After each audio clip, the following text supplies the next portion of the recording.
Why the long face?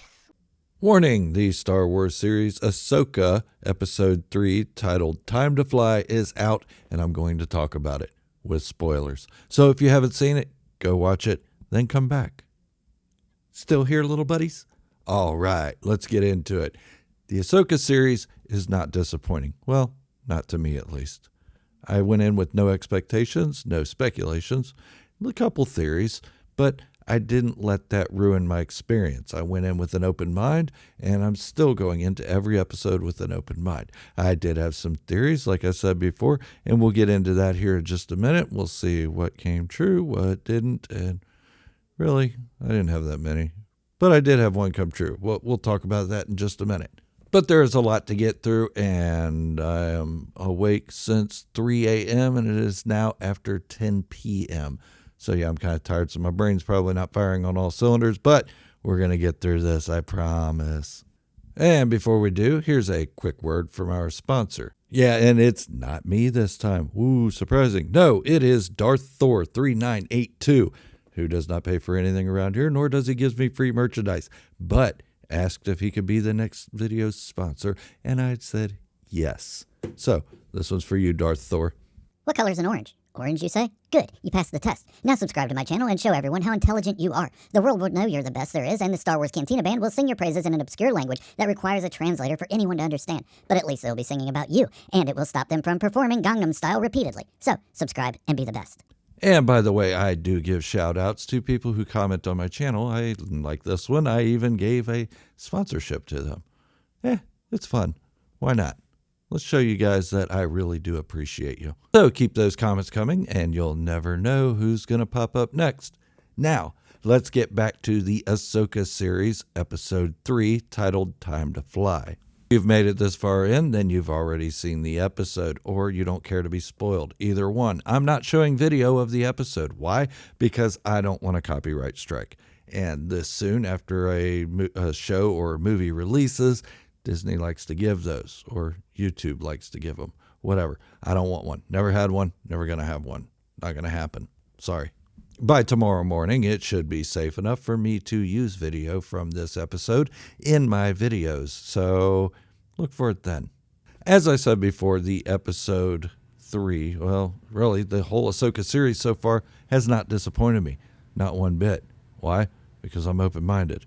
I'm not going into it with some preconceived notion that it's going to be bad or good. I'm just along for the ride, enjoying the entertainment. But this episode was really good. I enjoyed it. A lot of people are going to say, Ahsoka sucks. She's wooden acting. She's blah, blah, blah, blah.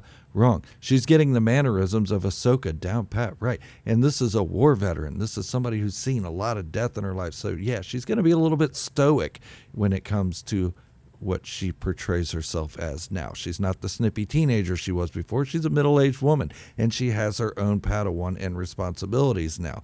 Yes, Sabine is her Padawan. They say it multiple times. Padawan, Sabine, Ren, Padawan. What does that mean? Sabine's going to be a Jedi? Probably not. Ahsoka said she doesn't need her to be a Jedi. She needs her to be herself.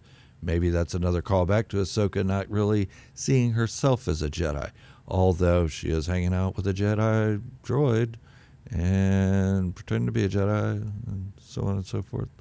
So who knows? Yeah. Anyway, so Sabine is Force sensitive, just not as Force sensitive as the old Jedi Council would have liked. They would not have accepted her. Hu Yang says this, and it's accurate. I mean, she can't even move a cup. Now, I'm not going to go into all of the throwbacks to A New Hope and Luke Skywalker's own training. Why? Because you all know what they are. Maybe I'll do another video on it if you guys comment enough that that's what you want to see. But let's get into the theories that I had. Theory number 1, Sabine Wren being Force sensitive. She is. She is Force sensitive. As they say, everyone has the Force inside them, and it's training and talent that helps bring that to the forefront to make you be able to move cups. I like to imagine that those cups had a little bit of bourbon in them. You know, that'd be neat. Yeah, drinking while flying. Let Hu Yang take over. He can pilot the vessel. I mean, look at the cups. They were in the shape of a whiskey drinking vessel. So who knows? I am allowed to have my own headcanon. Everybody else gets theirs. Let me have mine. Yeah, so I said Sabine Wren was force sensitive and was training to be a Jedi. Partially true. We'll see how it turns out later on. But I do have a feeling that Sabine Wren is going to tap into the Force in some astonishing move that is not going to surprise anybody because it's going to be foreshadowed. It's already being foreshadowed. We're going to see it happen. And it's likely going to be against Shin Hati. Hattie. If I keep saying her name is Hati, does that make me sound... Never mind. I don't want to talk about that right now. Anyways, the second theory that I got right was that the map that they found, that Ahsoka found, and then Shin Hati or whatever stole from Sabine. Yeah, I think that's how it went. I'm tired. Anyways, that map that they found is not a map to Thrawn. It is a map of Purrgil migration. Huh. Called that one. But it was pretty obvious. I mean, it didn't take much intellect to figure that out. Now, another one is the Shin Hati, whatever. Everybody can say, look, she looks like her eyes are going to bug out of her head, like they're going to pop right out, like grapes. No, well, I've never seen grapes shoot out of anybody's head, but anyways, no.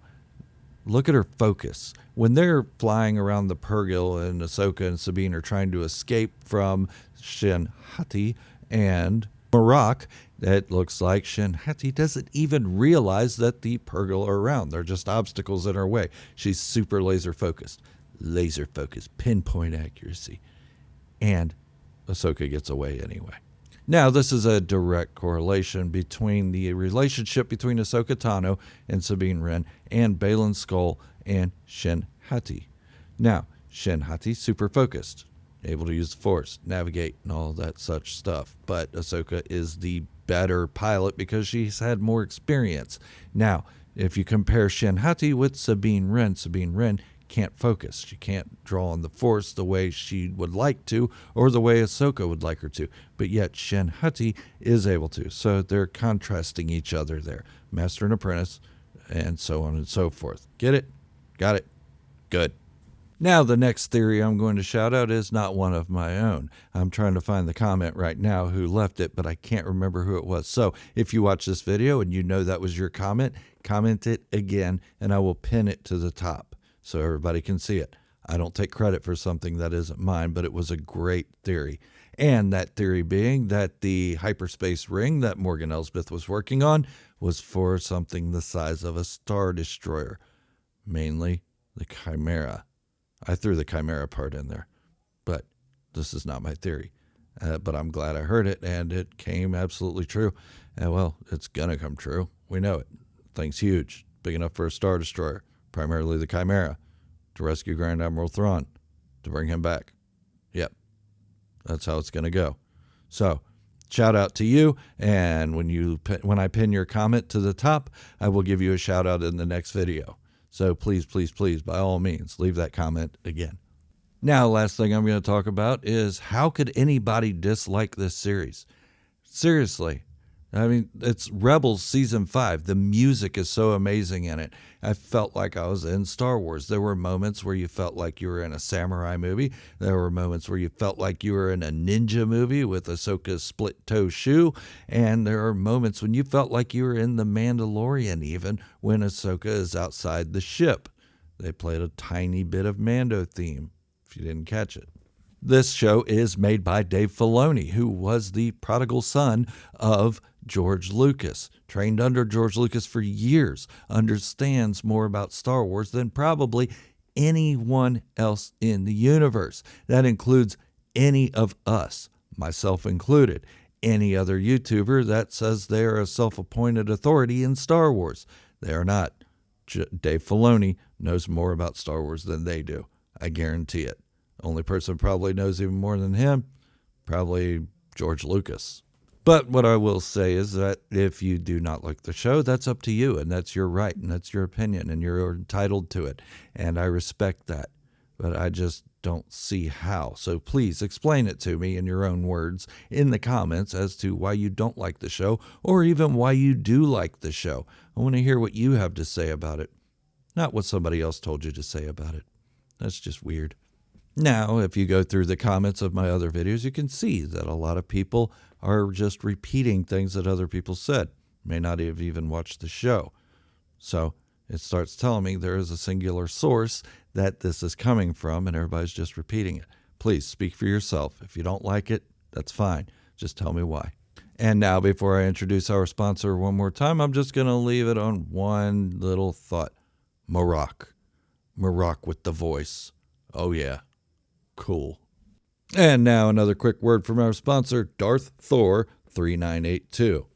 No one can predict the Star Wars Cantina Band set list, but they are likely singing your praises just for making it this far into the video. Subscribe now and submit your place in the history books of the Mos Eisley Cantina. And when you're finished hitting the subscribe button, play Party Rock Anthem by LMFAO over and over and over until you learn how to shuffle. Until the next video, this is Gerald, a Star Wars fanatic, signing off, wishing you all great health, happiness, and peace. Thank you all for watching, and remember, this is the way, and positivity in the Star Wars community can be the only way.